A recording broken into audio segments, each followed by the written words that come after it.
जम्मू कश्मीर से हज साल 2023 के लिए आज यानी चाहशुमा से पहर ठीक 3 बजे और शाम 7 बजे श्रीनगर बैनुल अक़वामी हवाई अड्डे पर 2 अलग अलग परवाजों के जरिए 630 आज़मीन हज पर मुश्तमिल पहला काफिला सऊदी अरब रवाना होगा। इस सिलसिले में श्रीनगर के मज़ाफ़ाती इलाके बमना में वाक़ हज हाउस पर आज़मीन हज ने जमा होने का सिलसिला शुरू हो गया है। बमना हज हाउस में काफ़ी चहल पहल और जोश व खरोश देखा जा रहा है, जहां चाहशुमे की सुबह ही आज़मीन हज नारों की गूंज में अपने अहबाब के साथ जमा हो रहे हैं।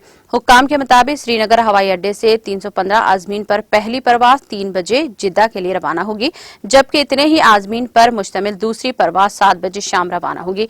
उन्होंने कहा कि गुज़िश्ता 10 बरसों में पहली बार श्रीनगर हवाई अड्डे से हज परवाज बराह रास्त जिद्दा रवाना होगी। इमसाल जम्मू कश्मीर के लगभग 10,000 लोग हज का मुक़द्दस फरीज़ा अंजाम देंगे।